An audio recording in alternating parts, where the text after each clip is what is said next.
విధంగా మరి ఆసిఫాబాద్ అనేటటువంటిది ఇదివరకు జిల్లాగా ఉండే, కానీ దాన్ని కాంగ్రెస్ ప్రభుత్వాలు వచ్చిన తర్వాత ఉమ్మడి రాష్ట్రంలో ఆసిఫాబాద్ నుండి తరలించి ఆదిలాబాద్కి తీసుకొని పోయారు. తెలంగాణ ఉద్యమ సందర్భంలో కూడా కేసీఆర్ గారు అనేక మార్లు చెప్పినారు, మేము రాష్ట్రం ఏర్పడ్డ తర్వాత చిన్న జిల్లాలు చేసుకుంటాం, చిన్న జిల్లాలు చేసుకుంటే ప్రజలకు సేవలు అందించేటటువంటి ఆస్కారం ఎక్కువ ఉంటుంది, ఇంత పెద్ద జిల్లా అటవీ జిల్లా ఆదిలాబాద్ జిల్లా కాబట్టి చిన్న జిల్లాలు చేసుకుంటామని కేసీఆర్ గారు చాలా సందర్భాల్లో చెప్పారు. చెప్పినట్టుగానే తెలంగాణ రాష్ట్రం ఏర్పడ్డ తర్వాత ఆసిఫాబాద్ జిల్లా కేంద్రమైంది. ఇవాళ జిల్లా కేంద్రం కావడంతో పాటు అన్ని రకాల అభివృద్ధి పనులు, కలెక్టరేట్ కావచ్చు, ఎస్పీ ఆఫీస్ కావచ్చు, ప్రజలకు అందుబాటులో ప్రభుత్వం సేవలు రావడం, అదేవిధంగా మెడికల్ కాలేజ్ రావడం, అదేవిధంగా అంతకుముందు ఇక్కడ కొన్ని మండలాలు బెజ్జూరు నుంచి కానీ ఇక్కడ నుంచి ఆదిలాబాద్ పోవాలంటే దాదాపు 2 గంటలు పట్టేటటువంటి పరిస్థితి ఉండే. ఇవాళ 3 రోజులు అక్కడ పోయి ప్రజలు అక్కడే ఉండి కలెక్టర్తో పని ఉంటే చేసుకొని ఇంటికి వచ్చేటటువంటి పరిస్థితి ఉండే. ఇవాళ ఆ పరిస్థితులన్నీ కూడా తొలగిపోయే విధంగా ప్రజలకు అందుబాటులో పాలన తీసుకురావడం ఒక దూరదృష్టితోని తెలంగాణ ప్రజలు బాగుండాలనేటటువంటి ఉద్దేశంతో కేసీఆర్ గారు ఆసిఫాబాద్ జిల్లాను ఏర్పాటు చేశారు.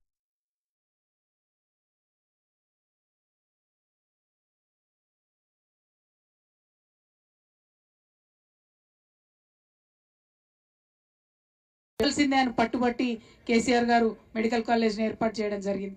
అట్లనే అనేక కార్యక్రమాలు చేసినాం కేసీఆర్ గారి హయాంలో. స్కూళ్ళు కావచ్చు ప్రత్యేక శ్రద్ధ పెట్టి, మరి ఎస్టీ గురుకులాలు కావచ్చు, ఎస్సీ గురుకులాలు కావచ్చు, ఏకలవ్య స్కూల్స్ కావచ్చు, మైనారిటీ రెసిడెన్షియల్ స్కూల్స్ కావచ్చు. ఎస్టీ గురుకులాలు పెడితే అందులో ఎస్టీ ఆడపిల్లల కోసం డిగ్రీ కాలేజ్ కూడా పెట్టినటువంటి ప్రభుత్వం కేసీఆర్ గారి ప్రభుత్వం.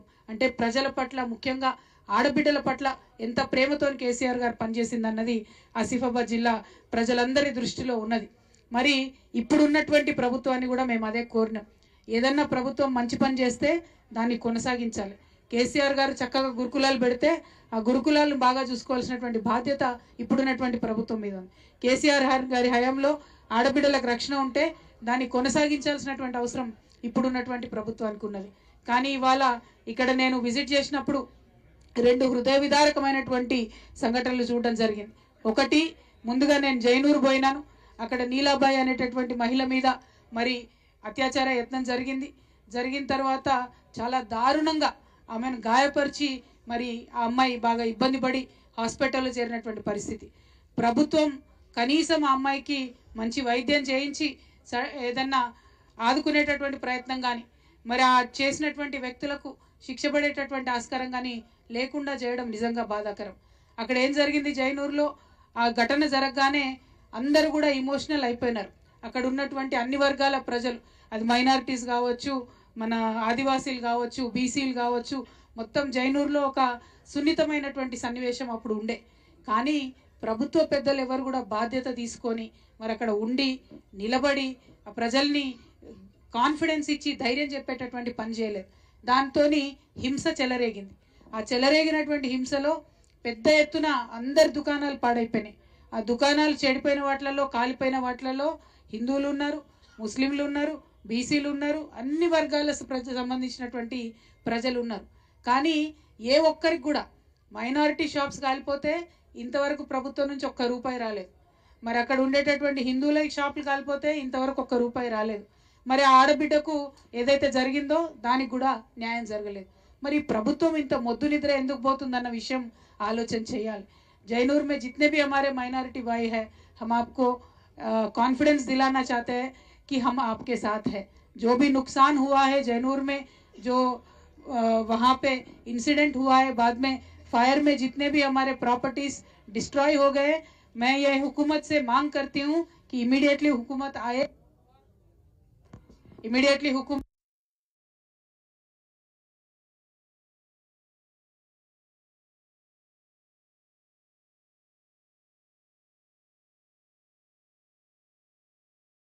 चाहे वो हमारे हिंदू भाइयों के होने दीजिए, चाहे आदिवासियों का होने दीजिए, सबको भी ये हुकूमत को आगे आके हेल्प करना चाहिए, मदद करना चाहिए.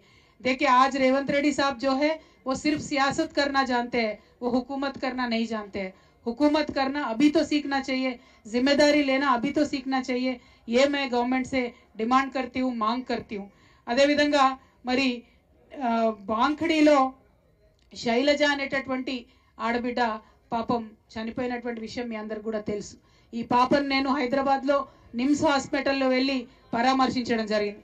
వాంకడిలో ఉన్నటువంటి ఆశ్రమ పాఠశాలలో మరి ఆహారం సరిగ్గా లేక విషతుల్యమైనటువంటి ఆహారం ఆ పిల్లలకు పెట్టి దాదాపు 32 మంది పిల్లలు కూడా సిక్ అయిపోతే అందులో శైలజ అనే పాప చనిపోయింది.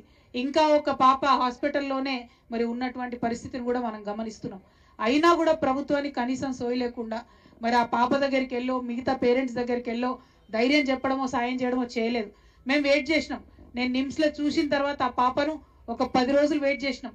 ప్రభుత్వం ఏమన్నా స్పందిస్తుందేమో, ముందుకు వస్తుందేమో మేము డిమాండ్ చేసాం. ఆశ్రమ పాఠశాలల్లో, ప్రభుత్వ గురుకులాల్లో విషాహారం తిని మరి చనిపోయినటువంటి పిల్లలకు ప్రభుత్వం 50 లక్షల రూపాయలు ఎక్స్గ్రేషియా ఇవ్వాలని చెప్పి మేము డిమాండ్ చేసినాం. ఆ తర్వాత ఒక 10 రోజులు వెయిట్ చేసినాం. వెయిట్ చేసి వాళ్ళ నుంచి స్పందన లేకపోతే మేము మా సంస్థ నుండి 2 లక్షల రూపాయలు ఇస్తామని ప్రకటించినాం. మేము అక్కడ ప్రకటించగానే ఇక్కడ ఆగమేఘాలలో శైలజ వాళ్ళ ఇంటికి వచ్చి, ఆ పాప వాళ్ళ ఇంటికి వచ్చి వాళ్ళు కూడా 2 లక్షలు ప్రభుత్వం నుంచి ఇస్తామని ప్రకటించి వాళ్ళ తండ్రికి కాంట్రాక్ట్ ఉద్యోగం ఇస్తామని చెప్పిన 10 రోజుల నుంచి ఆయన రమ్మంటున్నారు. కానీ ఇంతవరకు కాగితం ఇవ్వలేదు. ఒక శైలజ విషయంలోనే కాదు, అనేక మంది పిల్లలు చనిపోయారు. 57 మంది పిల్లలు చనిపోయారు. వారందరి విషయంలో